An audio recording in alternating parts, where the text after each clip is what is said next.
2025至到2026年度財政預算案中提出，醫學生嘅培訓學額將喺2025至26學年增至650個。香港大學同中文大學嘅醫學院其後喺今年3月宣布，會喺今年9月開辦第2學位課程，讓持有學位嘅人士報讀，各提供25個學額。其中港大醫學院舉行嘅入學諮詢講座之中，現場可謂座無虛席，足以證明課程相當之受歡迎。醫療衛生界立法會議員林哲玄接受堅雜誌訪問時話，外國亦都有唔少醫學院都係以第2學位模式招生，而且行之有效。一般就係喺香港嚟講就係6年啦。咁但係你睇其實港大呢，佢嗰6年課程之中呢，就有一年係叫做增潤年。咁其實學生呢，就唔需要喺學校上堂，佢可能走咗去海外去做一個研究啊，或者讀一個碩士課程都得嘅。實際上你睇翻佢完完全全係醫學嘅教學同埋係臨床嘅學習呢，都係實際上5年嘅啫。中大又點呢？中大佢就冇增潤年，咁但係佢第1年呢，就比較上都係通識啦，同埋啲係基本嘅醫療有關嘅基礎科學。咁變咗佢實際上佢醫科嘅教學都係第2、3、4、5、6嗰5年。咁所以實際上你可以咁樣睇，就係而家我哋2間大學醫學院呢個課程呢，基本上都係5年教晒嘅。如果係海外又點呢？海外都有4年教學。如果係成個北美，基本上如果美國都係4年教學。咁人哋行之有效，間都係，即係哈佛啊、Yale 啊，間都係噶啦。根本佢就係普遍性，佢係咁樣做。全部都係，又唔係有咩特別嘅啫。但係我會睇到就係，如果你4年要讀晒成個醫科課程嘅話咧，即係個基礎科學嗰方面咧，就相當之緊迫噶啦。即係你要讀晒解剖學啊、生理學啊、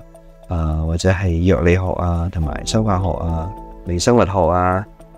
同埋其他病理課程咧，其實就都會相當之困難嚇。即係1年之內你要讀晒咁，但係調翻轉你可以咁睇，就係醫學嘅知識就永無止境嘅。即係你喺畢業前讀咗個基礎，唔表示你之後唔可以繼續去學習。咁變咗，即係我哋都預期係一啲比較上成熟啲嘅學生啦，佢自己都知道咧，佢讀嘅年期比人哋少咗1年，咁亦都係預期佢要係繼續去自己學習。對於開辦第2學位課程嘅原因，林哲玄相信係為咗解決政府過去2次嘅人力推算都認為本港醫生不足嘅問題。開辦原因咁，其實如果你睇政府過去佢做過連續最近嗰2次嘅人力推算咧，都係話香港醫生就佢認為唔夠啦。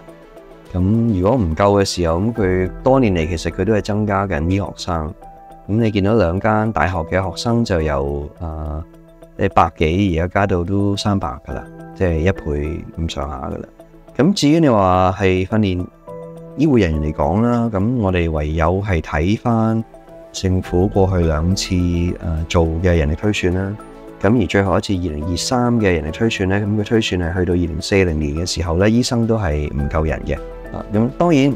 係咪等於話一定唔夠咧？因為我相信中間會有好多改變，譬如人口結構上嘅改變啊。又或者頭先講科技嘅協助啊，咁我相信今天話唔夠嘅時候，實際上個調節一直都會需要提住，即係唔能夠話今日決定咗我哋係要幾多就盲目咁加落去，將來都仲要再檢討嘅。咁但係起碼喺今天嚟講，政府係睇住個數字，佢覺得佢係有咁嘅需求嘅時候，咁就訓練多啲咯。社會上有聲音話，第2學位課程同第3醫學院屬於錯位發展。林哲玄就話：係咪錯位並唔緊要。錯唔錯位呢個並不重要嘅，即係你有2個階段可以收醫科生。咁你可以話，如果佢係已經有本科嘅學生咧，可能佢對自己嘅前途啦，對自己嘅目標啦係比較上清晰啲。咁即係我哋相信大學嘅訓練都係會令到人嘅思想係成熟啲嘅。咁亦都可能有啲係出嚟做過嘢都唔出奇。咁變咗，我哋希望喺第2課程收嘅學生咧，佢係諗清楚自己真係想喺譬如係科研、醫學科研或者係臨床服務嗰處係發展自己啦。咁當然我哋都仲有一個好處咧，就係如果佢本科係讀一個同醫療相關但係又唔完全一樣，譬如係一個生物科技工程或者係有關人工智能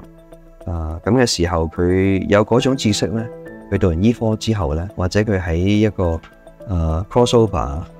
交叉發展嘅一種科研上面亦都有優勢，都唔出奇。我哋好緊要嘅就係任何一間醫學院訓練出嚟嘅學生呢，佢畢業之後呢，一定係要能夠做一個稱職嘅醫生。即係我哋唔會諗就係你第三間醫學院或者其他學位訓練出嚟嗰個呢，就做唔到醫生嘅，不過做科研。我諗我哋唔係咁樣諗嘅，